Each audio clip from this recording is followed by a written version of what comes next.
Après la réception des vaccins antipaludiques à l'aéroport le 27 juin dernier, place à la vaccination de masse.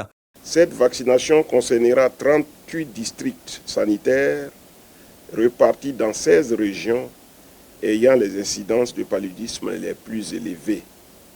Elle vise une cible de 250 000 enfants âgés de 6 à 23 mois. L'extension de la vaccination se fera progressivement dans les 75 autres districts sanitaires d'ici la fin de l'année 2024. J'aimerais vous rassurer que nous veillons à ce que tous les enfants éligibles aient accès à leurs 4 doses de vaccin antipaludique qui leur seront administrées à 6 mois, 8 mois, 9 mois et 15 mois. La réussite de cette vaccination routinière implique la mobilisation de tous et imprégnée des parents. Le gouvernement ivoirien, par ma voix, lance un appel à tous les parents et gardiens d'enfants à faire vacciner leurs enfants contre le paludisme. La vaccination est un acte de protection et de prévention qui sauve des vies. C'est un droit pour les enfants, une obligation pour les parents et un devoir pour l'État qui met tout en œuvre pour que les vaccins soient disponibles dans les centres de santé. En plus du vaccin, les autorités sanitaires recommandent l'usage des moustiquaires imprégnés d'insecticides pour protéger les enfants, la prise de sulfadoxine, pyrimétamine pour les femmes enceintes et l'assainissement du cadre de vie.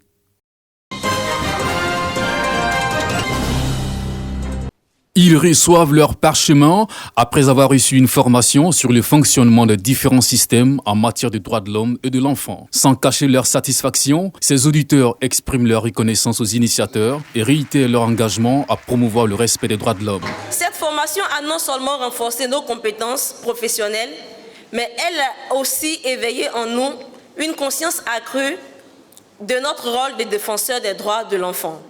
Ce parchemin représente bien plus qu'un simple document.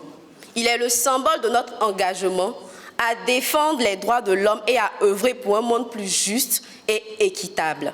Engagée pour la cause, Namizata Sangare, présidente du Conseil national des droits de l'homme, évalue le chemin parcouru et souligne les enjeux de cette session de formation. Depuis la mise en place le 1er février 2018 de ce programme de formation, à ce jour, 2859 auditeurs et auditrices ont été formés au cours de nos différentes sessions de formation.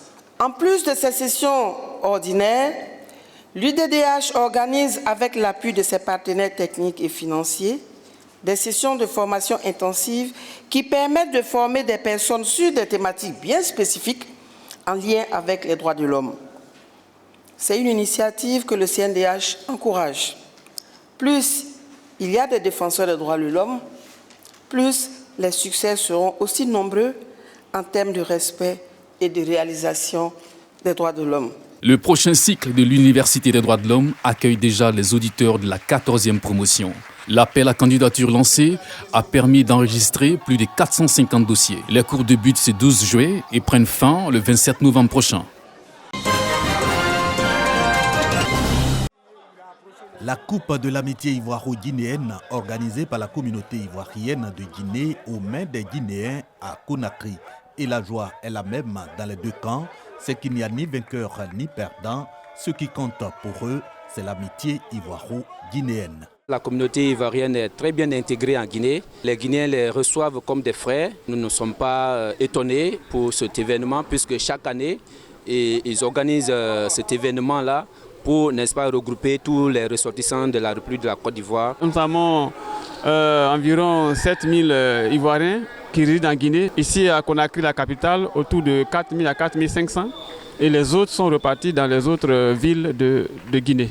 Initiateur de ce gala de Petit Poteau avec 5 équipes, dont 4 de ressortissants ivoiriens, le nouveau consul de Côte d'Ivoire à Bouquet en Guinée, Alexandre Tony, satisfait de l'esprit de tolérance, de pardon et de paix qui a prévalu au cours de cette journée sportive. La preuve toujours selon lui que le football reste facteur de cohésion, de paix, de rapprochement et d'intégration des peuples. C'est un jour spécial pour nous, où on a vu les frères guinéens, les frères ivoiriens jouer ensemble, dans la paix, dans l'amour. C'est le plus important, c'est ce que nous recherchons entre les deux communautés. Et d'ajouter que l'intégration passe aussi par le respect des lois du pays d'accueil, le nouveau consul honoraire exhorte les Ivoiriens de Guinée à demeurer dans cet exercice. Des conseils relayés à cette réunion de renouvellement des instances de la communauté ivoirienne de Guinée.